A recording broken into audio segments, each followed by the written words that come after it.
use, including Dillard, nationwide, and making sure that we are able to continue to provide the opportunities that broaden funding for public and private sectors, thus securing the future of globally minded leaders, young men and women who become doctors, who become lawyers, become engineers, become civic leaders, who become legislators, who become teachers, who become computer scientists and engineers.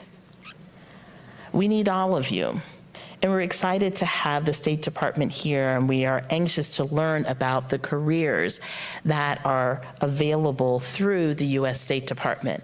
So I urge all of our students and all of the future students to take time to ask questions, to challenge yourselves, to make sure you pick up the materials and not just pick them up, but apply for those opportunities.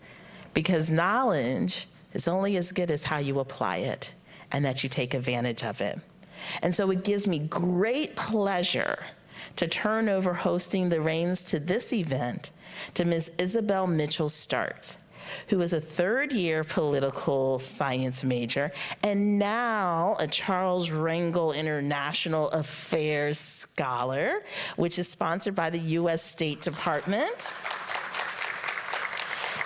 And following graduation, I understand she would like to pursue a career in foreign diplomacy and beginning as a foreign service officer, hopefully under the U.S. Agency for International Development, USAID, but the whole world is open to her.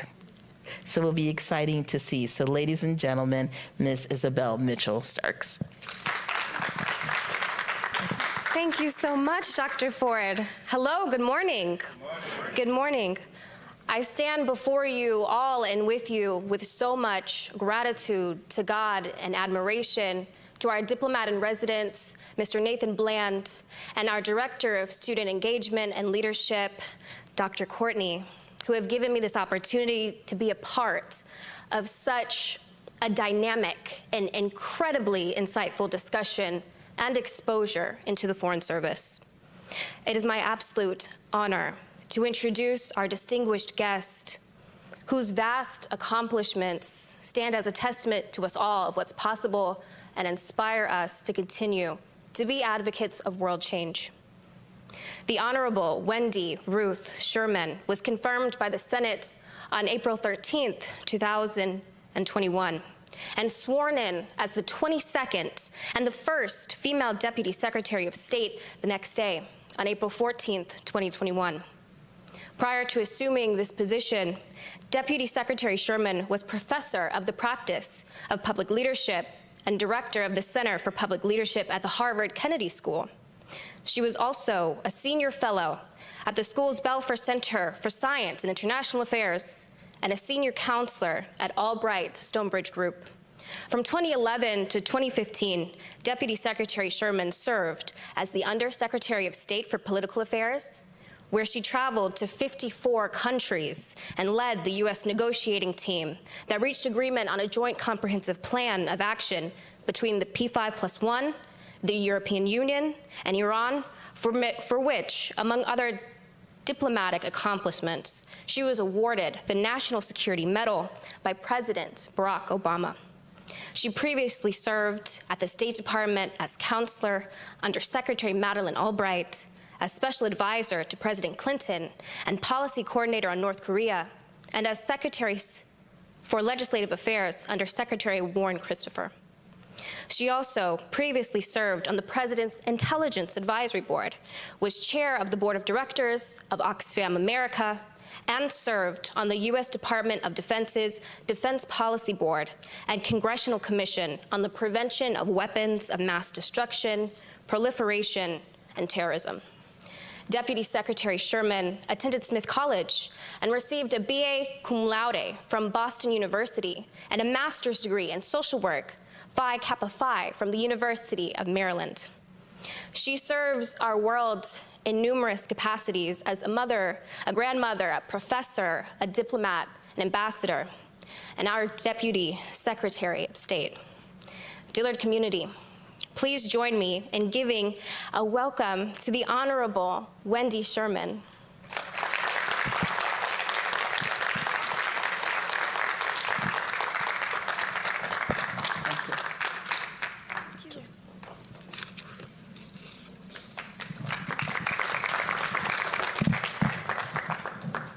So this chair behind me is because, as you can tell, I have a terrible back. So I'm going to start standing up, but I may end up on that chair.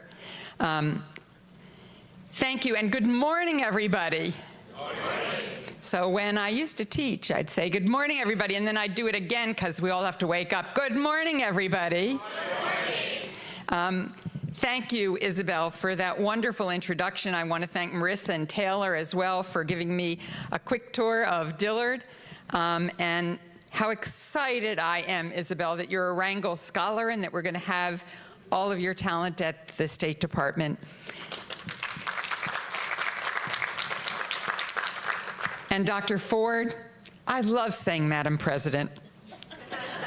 I just think it's a wonderful thing. Marissa's a Madam President as well of your Student Government Association. I love all you guys. I've been married to one for 42 years, but I love the term Madam President, so I hope you all become Madam Presidents of one thing or another. I really appreciate the invitation to speak here at Dillard today. And it's wonderful to be here in New Orleans. Someone asked me if I was having a good time. I said, who doesn't have a good time in New Orleans? Some of my team was here over the Easter weekend. I felt bad for not allowing them to be at home with their families. But then I saw some photographs of them in the parade on Sunday. And I'm sure they'll never have an Easter quite like that one. So they've learned now to throw carrots on Easter. But delighted. After I'm here, I'm traveling to the Dominican Republic and then on to Argentina, two very critical democratic partners in the Western Hemisphere. But it was really important for me to stop here first, not only in New Orleans, but here at Dillard. That's because the work our government does overseas has an impact here at home. After all, we are overseas to represent our country. The work we're doing at home is fundamental to our success around the world.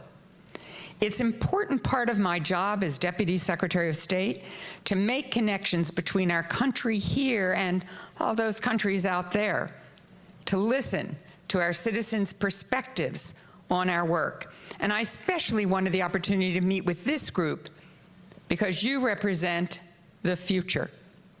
As students and eventually graduates, your generation will have the chance to craft and shape the next chapter of our country and our world. And it's a world I'm not even going to recognize. You all probably are already on Chat GPT and seeing what AI is doing for what we are doing in this world.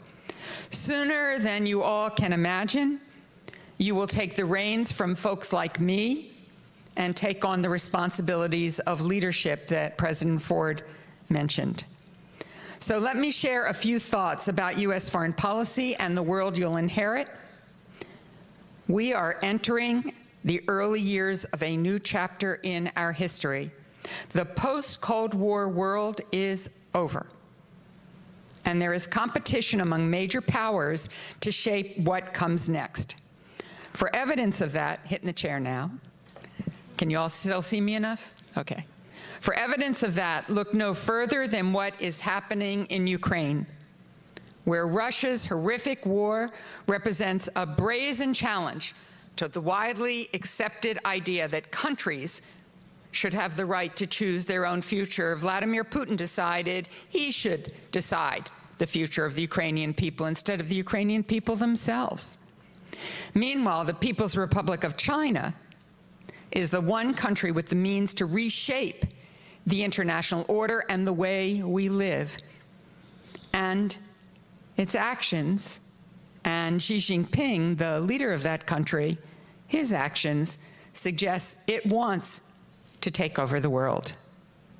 We also face a wide range of shared global challenges: climate change, health, food and energy security, racial injustice, terrorism, to name just a few. And while we juggle all this new and emerging technologies are dramatically changing our world. As I noted, recent leaps in artificial intelligence are just the latest example. ChatGPT and other AI tools have impacted all of us in the last 6 months. Your professors don't even know if you've written your papers anymore, from the classroom to the boardroom. It's a really complex world out there.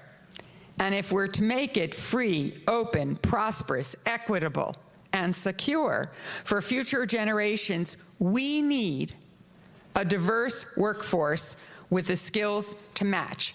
Got to stand up again. So if there's one core message I want to share with you today, it's this.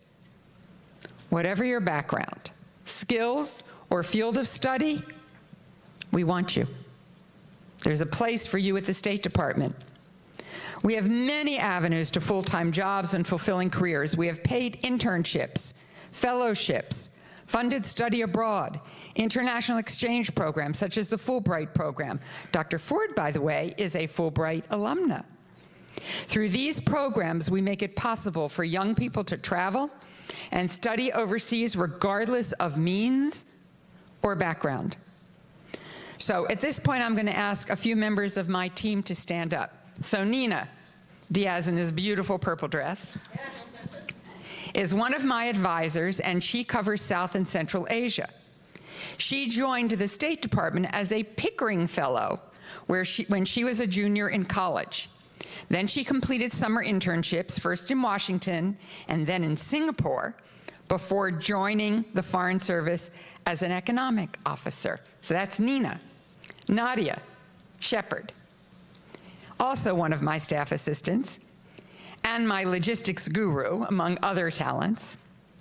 Nadia started with the State Department as a student summer hire in Senegal, and then in Washington, D.C. in our Bureau of Near Eastern Affairs before joining the civil service after graduating college. So that's Nadia's way forward. I'll also mention one of my colleagues who couldn't join us today, Desiree Cormier Smith, who happens to have Louisiana roots. She is our first ever special representative for racial equity and justice. She started as a Pickering Fellow, served as a Foreign Service officer, then moved to the nonprofit and private sectors, and returned to government as a political appointee. Desiree and her team are working every day to promote racial equity and justice while combating racism, discrimination, and xenophobia around the world. Not because we have solved these challenges here at home, but we recognize from our own experience that systemic racism fuels mistrust and weakens societies. Systemic racism is a global challenge, as well as a challenge here at home, and it requires global solutions. One other member, Jason Raskin, is a Foreign Service officer who works in public diplomacy and communications. Some of you I know are interested in communications. You should talk to Jason. He'll get you on the right path. He's also a brand new dad, so you can have families and still be in the Foreign Service. Desiree, Nina, Nadia, and Jason all embarked on their State Department journeys when they were about your age. We also have with us today, outside, recruiters, photographers, passport specialists. They and every one of our 25,000 civil and Foreign Service employees found their own path to our workforce, many through State Department student programs. I want to emphasize that our career opportunities are not just for political science and international relations majors, though we want those too. We're recruiting talented students from all fields, including STEM, business, and engineering. Our workforce has employees from every socioeconomic background, gender, race, sexual orientation, and disability status. Because decades of research show that the more diverse and inclusive teams make better decisions. Simply put, our foreign policy and national security are made stronger when we bring a wide range of perspectives to the table. Last year, we welcomed more Foreign Service personnel into the State Department than we had in a decade, and we expect those numbers to increase over next year. We're also hiring civil service employees at record numbers. We're hiring. So if you're interested, come join us. You can engage directly with members of my team who will be located at tables just outside these doors after we're finished. Since we're at this city's oldest HBCU, I also want to say a few words about the State Department's partnerships with HBCUs and other minority-serving educational institutions. HBCUs, Hispanic-serving institutions, and other minority-serving institutions collectively enroll over 5 million students and produce some of this country's most prominent leaders, our vice president being one of them, from Howard. If we are going to build a workforce that reflects the America and the American public we serve, if we're going to craft inclusive, innovative foreign policy, if we're going to tap the full potential of our society to meet the global challenges we face, we need to be building better relationships with all of you and the institutions preparing you for success. That's why the State Department is investing in its relationships with minority-serving institutions of all stripes.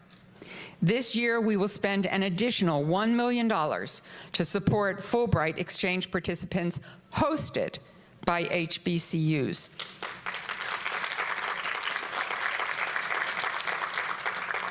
And other minority-serving institutions. We will also increase funding for the Gilman Scholarship Program, which offers study abroad scholarships to undergraduate students who might not otherwise participate due to financial limitations. We will increase this by $1 million as well this year.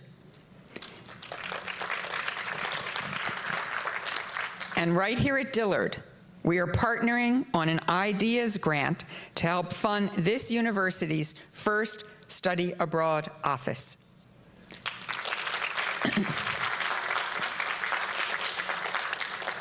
Later this year, Secretary of State Antony Blinken and U.S. Ambassador to the United Nations Linda Thomas-Greenfield, a very patriotic Louisiana native, will deliver remarks at the inaugural Minority Serving Institutions Conference in Washington. All of these steps, the conference, the funding, my visit today, serve as a testament to the Biden-Harris administration's commitment to deepening its partnership with minority-serving institutions like Dillard and to recruiting a more diverse workforce to meet the challenges that lie ahead. So once again, thanks for joining me today. I sincerely hope you'll consider a career in diplomacy or in any of the fields in both the civil and foreign service in our department, or with one of our partner agencies like USAID. But even if public service isn't your future, I encourage you to find other ways to engage with the world and become a citizen diplomat. This can be through internships, travel, or language study. Or it can be at home in your community by hosting exchange students, participating in events, or simply talking about foreign affairs with families and friends. The opportunities are endless, and you don't need a diplomatic passport to take advantage of them. Above all, I wish you much success in whatever your continued studies and whatever path you might take.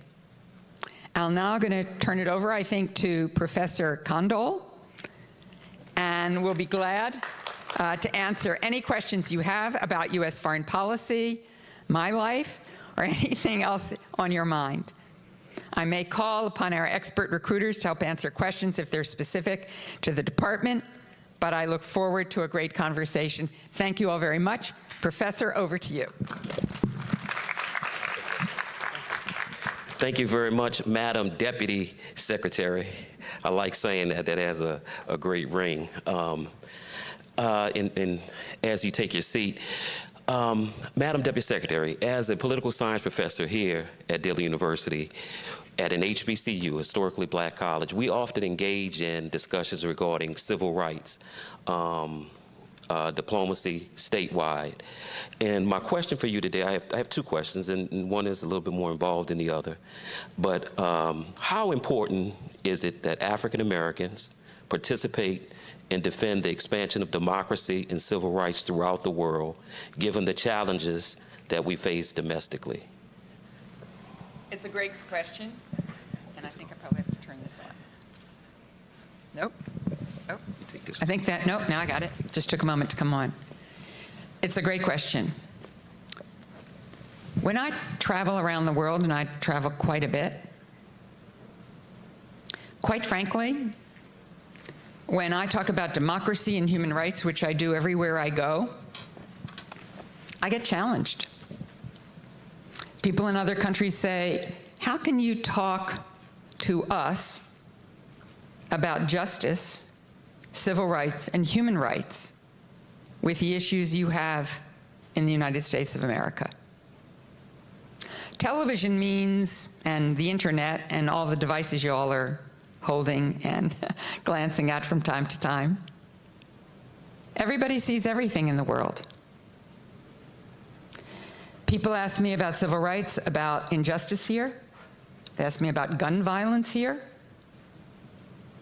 whether they should send their kids here to college. And I say to them that I come to talk about these issues with an enormous amount of humility, because we do have issues at home. And the thing about our country is we talk about them, we're allowed to protest about them, we're allowed to organize to make them better, we're allowed to use our court system to try to gain justice,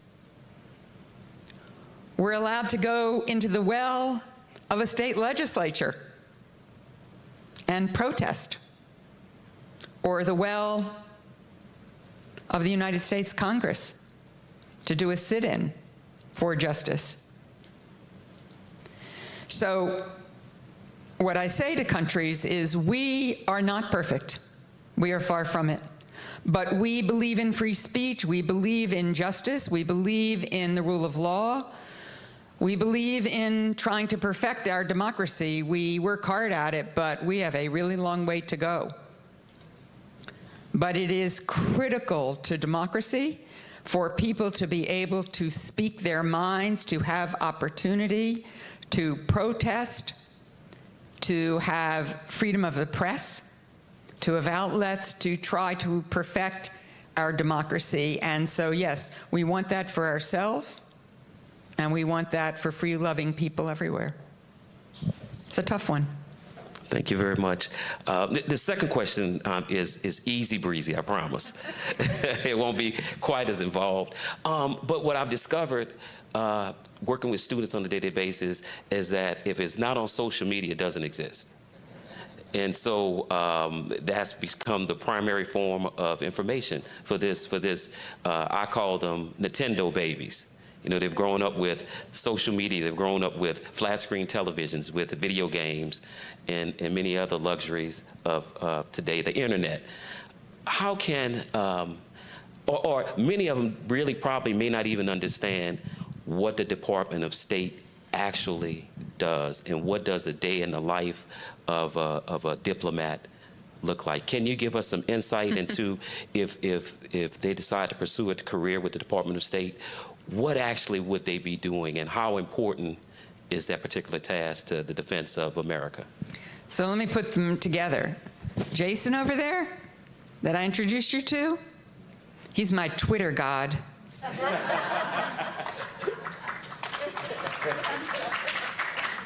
So everything I do, including this visit to Dillard, will be a tweet soon after I leave. Now, in the Department of State, he has to get clearance from a number of people for my tweets, because I am the Deputy Secretary of State, so it's not just my voice, it's the voice of the United States of America, so we have to make sure that I don't say anything wrong, or I don't say anything that would embarrass our country.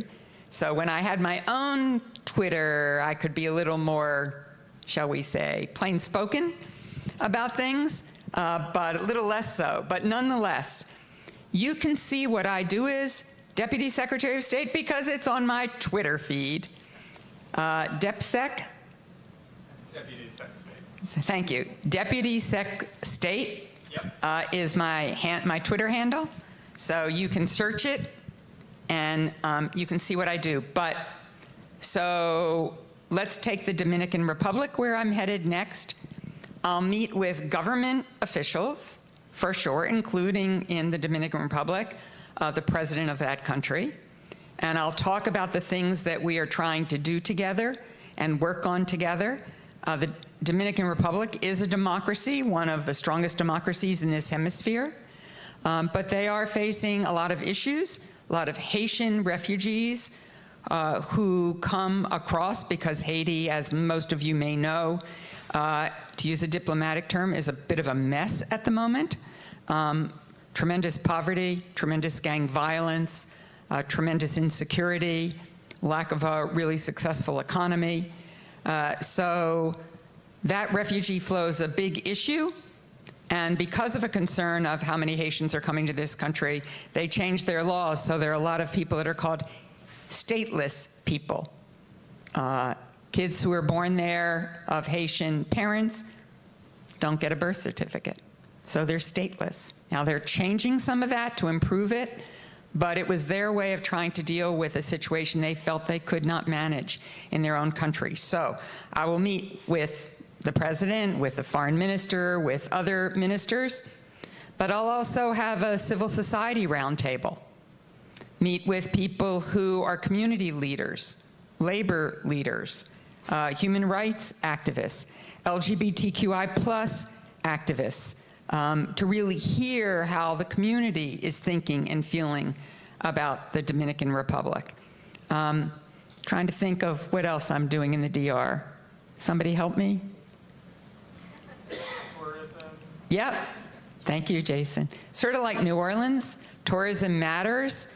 The DR is one of the #1 destination places for Americans for a vacation. It's reasonable. It's gorgeous. Great beaches. The passport office here is really important to the Dominican Republic because you can get a passport in a day here. Some of the colleagues from the representative's office were telling me that people fly here just to get a passport from even Atlanta because things move so quickly here. And you are, indeed. Oh, and New York, from New York as well. Fly here to get a passport, go off to the DR. So I do lots of different things. Also do really hard security things. I went to Kyiv, Ukraine, just a couple months ago. To get there, and my chief of staff, Mustafa Popal, who's sitting right here, Foreign Service officer. And Mustafa has a really powerful background. He came to this country as a refugee from Afghanistan when he was 9 years old. And his family has become very successful restaurateurs. It's not New Orleans, but the food is really good. We work on tough things too, like Ukraine, which has been invaded by Vladimir Putin in an unprovoked, horrible, horrible way, where whole cities have been demolished. I'm sure you all saw pictures of a maternity hospital that was bombed. Just truly awful. You have to take a 10-hour overnight train ride from Poland to get to Kyiv, and then a 10-hour overnight train ride to get back to Poland. And President Zelensky, who's head of that country, is one of the bravest men I've ever met, and all of the people are incredibly resilient, even as their communities are being bombed. They don't have electricity or power, maybe 3 or 4 hours a day. They are going to fight on because it's their country and they want it back. By the way, Madam Deputy Secretary, we're not only a historically black college, but we have an international tennis team. We have representation from the Ukraine, from the Czech Republic, from Brazil, from Honduras, and from many other countries, right here at Dillard University. You made me remember one of the most important things about the DR, baseball players. And we have a baseball team, the first ever here at Dillard University, started this year. Fantastic, fantastic. And when you say social media, you made me think, Jason, we hosted Ambassador Smith here, who's over diplomatic security. Gentry Smith, fabulous colleague. And so I was walking around, Madam President, taking pictures, and you know I like to do TikTok. And I said, you know what? I'm gonna post this on TikTok. And he said, wait a minute. Yep, nope. So we will not be posting the video on TikTok, but we will do Instagram and Please Twitter. Do not. So the reason for that is those of us who work for the U.S. government, in any part of the U.S. government, cannot have TikTok on our cell phones. And the reason we cannot have TikTok on our cell phones is because it is not secure. It is owned by the Chinese, by the People's Republic of China, a company, but we believe, permits its data to be owned by the government. And quite frankly, I don't want the People's Republic of China to have access to my data, to my social media stream, and it is very insecure. Every individual should make this decision for themselves. I know TikTok is wildly popular, so I get that, but everybody should think very carefully about TikTok and who has access to all the information you're putting on it. We're trying to work with TikTok. I'll take your question in 1 second. We're trying to work with TikTok to figure out a way to make it secure, but they haven't agreed to our terms yet. I think this Question in the young woman, audience? yeah, this young woman had her hand up. I'm gonna pass you the mic. You got to stand up, though. It's part of practice, standing up. Hi, my name is Viaja Johnson. I'm a freshman, and I commute from Prairieville, Louisiana, all the way to Dillard just to come get a nice education.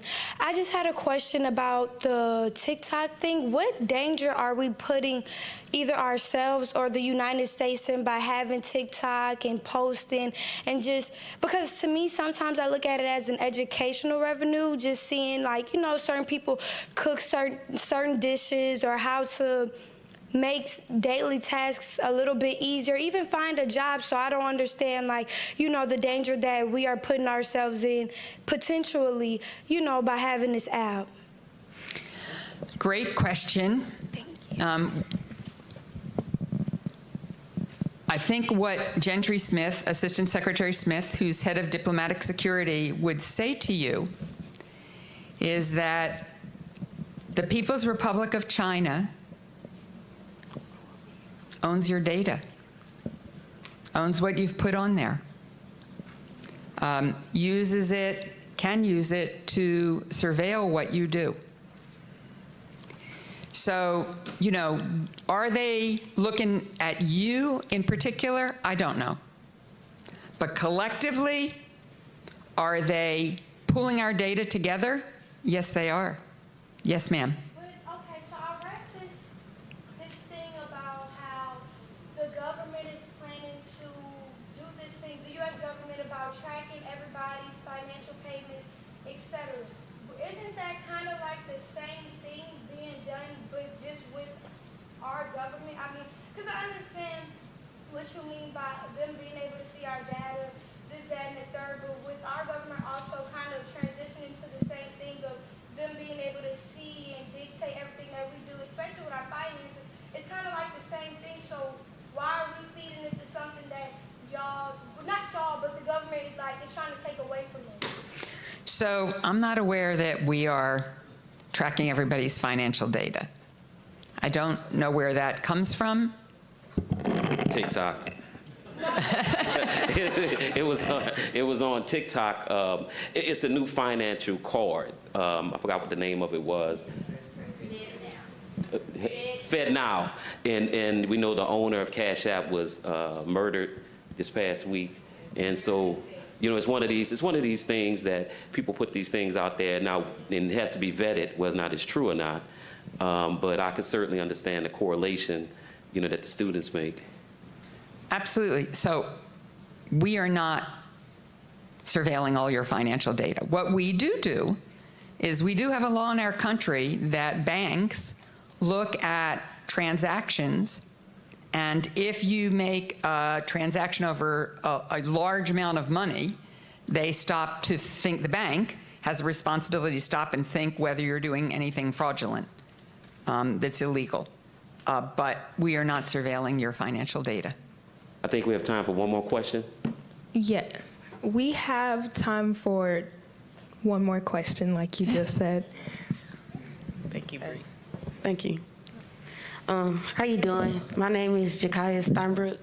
I'm a graduating chemistry major here. Sorry, I was trying to stand up. Congratulations. Thank you. We in our 30-day countdown.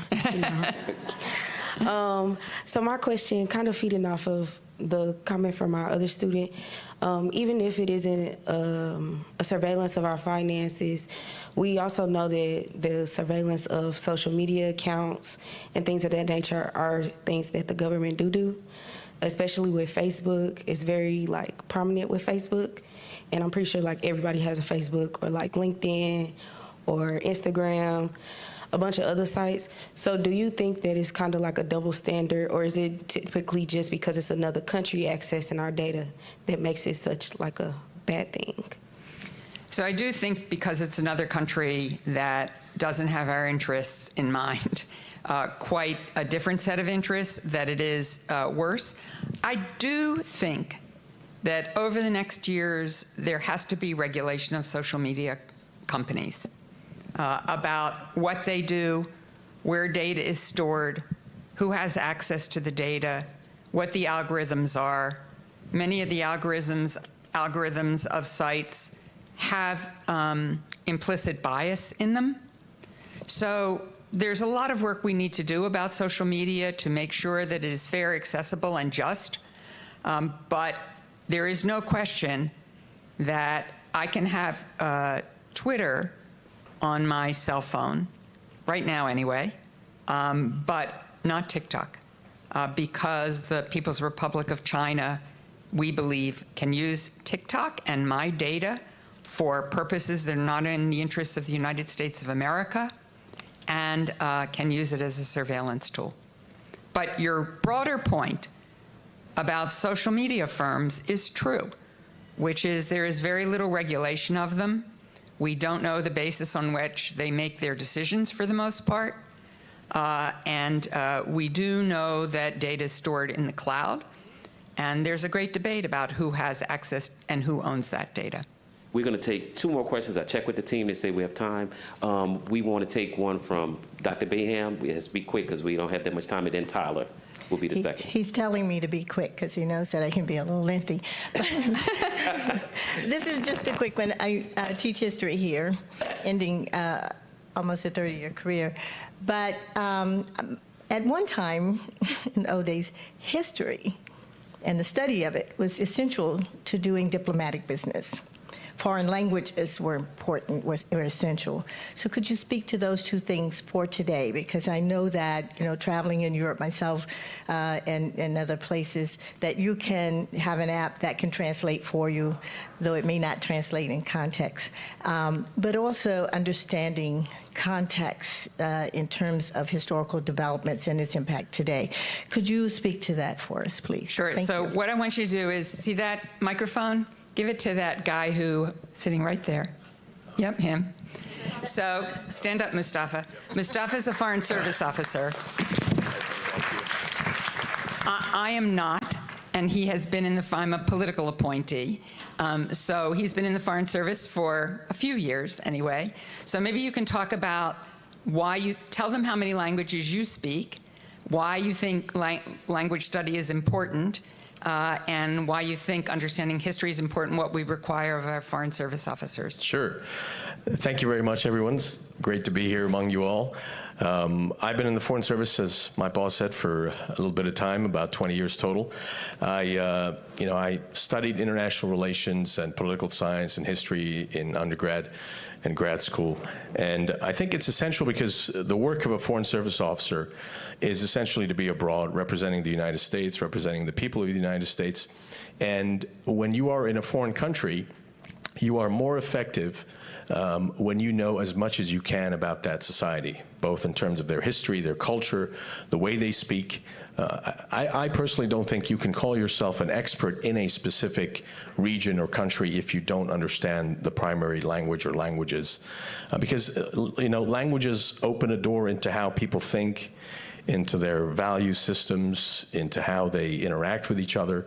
And so if you don't have that exposure to the language of a culture and society, you're only sort of touching on the surface of that culture. And so as a diplomat, you are not able to immerse yourself.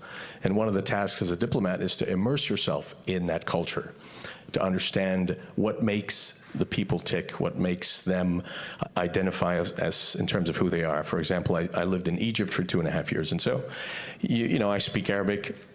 Growing up at home, I spoke Farsi, based on my heritage, and I studied abroad in Italy.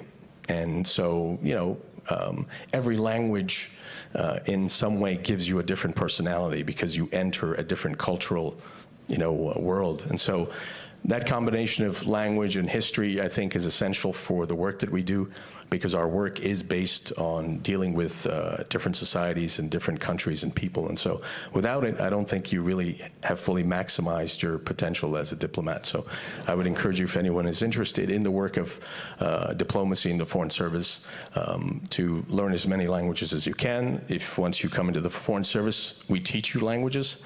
So that's the great part of the job, is that you end up just being like a grad student at a foreign language school, and you're getting paid to learn a language before you go overseas. And then once you're there, you learn more about the culture and society. So I'll stop there. Thank you. Thank you very much. Thanks, Mustafa. I think we're just about out of time. One more question. Okay. We need probably at least, this is so unusual that every single question so far has been from a woman. Most places I go,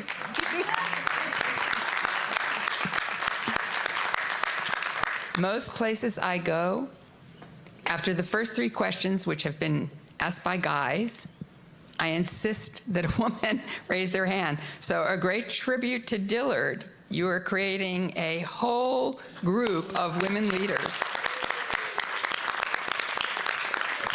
But maybe on that, we should let Marissa and Taylor both ask their questions, and then I'll answer them. Yes, thank you. Tyler and I have condensed our question. It's okay. We have condensed our question. So first, can you tell us, we know that you've worked both in the private and the public sector, especially also as the director of Emily's List. So can you tell us what it looks like to lead and negotiate in both the private and public sector? Did I do that? Mm-hmm. Okay, yeah, that's the question. Okay. So my team has heard me say this many times. I say this to all the parents here. If you have a 2-year-old or a teenager, you've learned how to negotiate. It's a follow-on to what Mustafa said. I think you negotiate best when you understand the person on the other side of the table, as much about them as you possibly can know. So I was originally trained as a social worker, as a clinician, and as a community organizer. And I've used those skills in everything I've done, in both the private, the nonprofit, and the public sector. The clinical skills help me understand people's psychology, and the organizing skills help me understand how to reach an objective, how to get people to have a common objective. So in the private sector, you're trying to solve problems that might be getting an investment in a foreign country, or solving a business problem, maybe as simple as getting rid of an excise tax because it's killing a company. That takes a negotiating skill with the foreign government or with the entity that controls that. And then as a diplomat, I was incredibly honored to lead the negotiating team with Iran. I learned everything I could. I don't speak Farsi. Fortunately, my counterparts all spoke excellent English. And we, in fact, wrote the documents in English. My Russian counterpart, who was part of the negotiation at the time, his grammar was better than mine, because often when you study a foreign language, you learn grammar much better than we do as English speakers. So I think learning history, culture, and when I taught negotiations at Harvard, I taught a course that was called Outside the Room. And I don't know how many of you have seen the play Hamilton? Yeah, or know the music. So there's a famous scene, and I'd start my course by playing the song Outside the Room, because one of the biggest decisions about our country was made at a dinner party. It wasn't made at the negotiating table. So you really need to understand people, you understand their culture, their history, everything you can, because it's not just what happens in the negotiating room, it's also what happens outside of it that matters enormously. One quick story, and then I'll finish. So I'm Jewish by religion, and obviously Iranians believe that, don't so much support Jews, believe the Holocaust was a lie. They don't believe in the Holocaust. So it was a little awkward for everybody, and they don't shake hands with women. Iranians do not shake hands with women. So you go in a room and you go like this, you look like a Marx Brothers routine after a while. So one day with my immediate counterparts, I said to them, you know, it's awkward not to shake your hand, but I grew up in a community, a Jewish community, where if you're an Orthodox Jewish man, you don't shake women's hands either.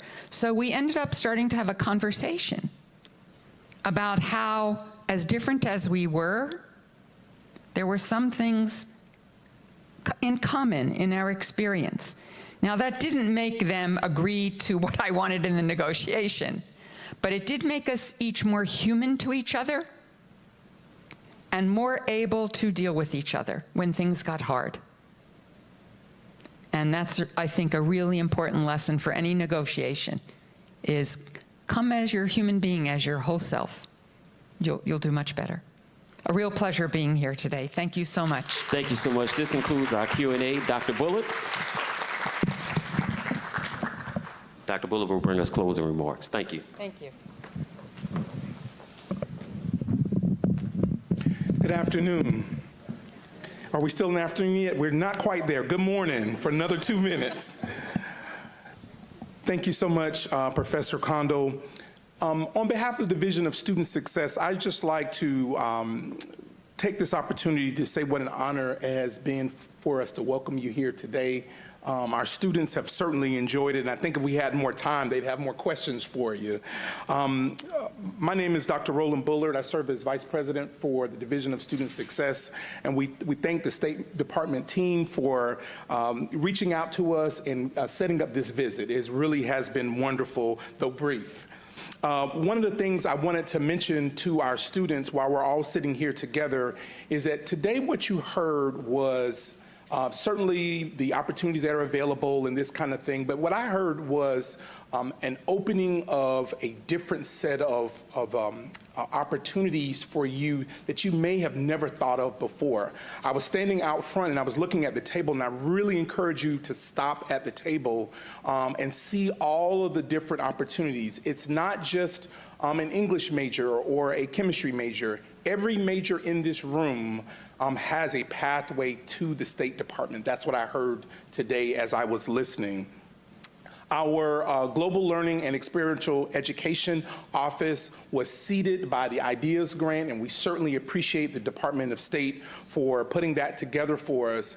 And since we received that seed, we've been able to do some domestic travel, but we certainly want to now get sort of post-COVID, get back to traveling internationally. Our new president, I don't know how long we say new, a new president, Dr. Ford, she's asked us to be laser focused on international opportunities and global opportunities for students. And so this past month, we actually secured a grant for 40 passports for students. And so we will have those. We'll have those available for students starting this fall. We also have partnered with IEE and a number of other organizations who will then provide us opportunities to offer students study abroad opportunities throughout the fall and spring, no matter what your classification, and that's what's certainly important.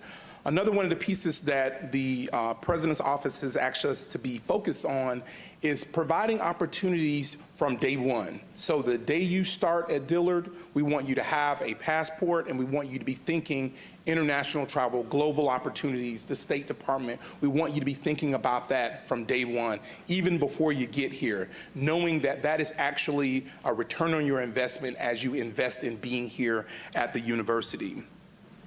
Finally, students, we have a number of opportunities that will be available, certainly for international travel, but we also have a number of international students that are here on our campus, and I encourage you to engage each other and talk about the different cultures, because that, in fact, as the gentleman was speaking about before, that, in fact, is the space where you will gain comfort with being engaged in international travel. It's just by talking to someone about different cultures and gaining a level of excitement about being in a different space and traveling.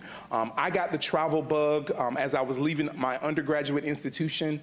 We left at the end of graduation, and we put on backpacks, and we backpacked across Europe for 2 months. And we just came back once our money ran out. We slept a lot of places in hostels and all of this type of thing, but we traveled from London all the way to Greece and back up to Germany, and spent a lot of time. And some of you all know that last year I went to run with the Bulls in Pamplona. But that actually was a pact that we made 20 years before on a study abroad trip, that we were going to go and do this, and we had a wonderful time. I'm here, and I made it back. But that being said, thank you, Professor Kondo. Isabel, we're so proud of you and the good work that you did to be a scholar. I want to thank Dr. Courtney for putting this together with the team. And then finally, I want to thank all of you all, especially our visitors who have come to engage with us here today. Thank you all for being at Dillard University, and students, please do take advantage of the opportunities at the table in the back. Thank you all again.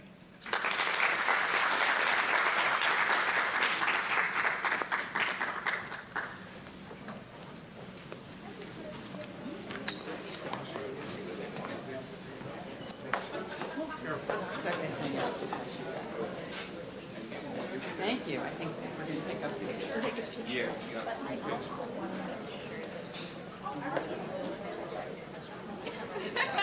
Just